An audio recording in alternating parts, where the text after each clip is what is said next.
কিয়ামতের পূর্বে প্রকাশ্য 10টি বড় আলামত কোরআন ও হাদিসের আলোকে নিম্নে বর্ণনা করা হল। 1. দাজ্জালের আবির্ভাব। দাজ্জাল হবে কিয়ামতের সবচেয়ে বড় ফিতনা। সে নিজেকে প্রভু দাবি করবে এবং অলৌকিক ক্ষমতা দেখাবে। রাসূলুল্লাহ সাল্লাল্লাহু আলাইহি ওয়াসাল্লাম বলেছেন, আদম আলাইহিস সালাতের সৃষ্টি থেকে কিয়ামত পর্যন্ত দাজ্জালের চেয়ে বড় কোনো ফিতনা নেই। 2. ইমাম মাহদির আগমন। মাহদি একজন ন্যায়পরায়ণ নেতা হবেন, যিনি শেষ যুগে ইসলামী শাসন প্রতিষ্ঠা করবেন। রাসূল সাল্লাল্লাহু আলাইহি ওয়াসাল্লাম বলেন, মাহদি আমার উম্মতের মধ্যে আসবেন। তিনি পৃথিবীকে ন্যায় ও ইনসাফে পূর্ণ করবেন। 3. ঈসা আলাইহিস সালামের অবতরণ।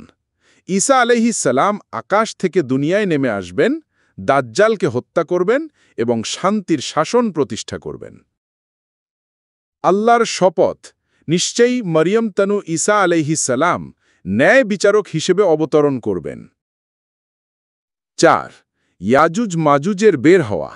এরা একটি ধ্বংসাত্মক সম্প্রদায়, যারা পৃথিবীতে বিশাল ক্ষতি সাধন করবে। আল্লাহ বলেন, যখন ইয়াজুজ ও মাজুজকে ছেড়ে দেওয়া হবে এবং তারা সব স্থান থেকে ছুটে আসবে।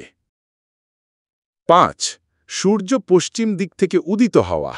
এটি কিয়ামতের নিকটতম আলামত।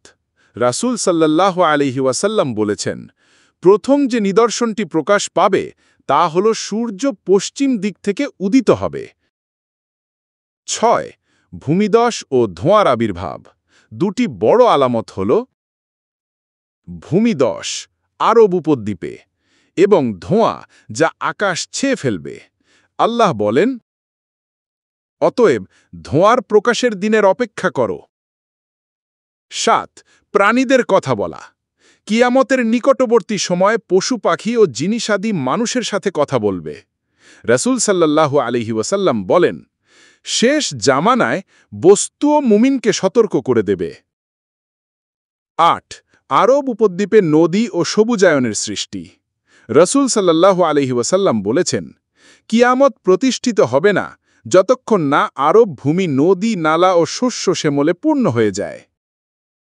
9. কাবা ধ্বংস। একটি হাদিসে এসেছে, হাবশার এক ক্ষুদ্রাকার লোক কাবা ধ্বংস করবে। 10. আগুনের আবির্ভাব। ইয়েমেন থেকে একটি বিরাট অগ্নিকাণ্ড দেখা দেবে, যা মানুষকে একত্রিত করবে। রাসূল সাল্লাল্লাহু আলাইহি ওয়াসাল্লাম বলেন, শেষ নিদর্শন হিসেবে ইয়েমেন থেকে একটি আগুন বের হবে, যা মানুষকে এক স্থানে জড়ো করবে। এই আলামতগুলো ক্রমান্বয়ে প্রকাশ পাবে এবং কিয়ামত নিকটবর্তী হওয়ার ইঙ্গিত দেবে। মুমিনের কর্তব্য হল এগুলো থেকে শিক্ষা নিয়ে তাওবা করা ও দ্বীনের উপর অবিচল থাকা।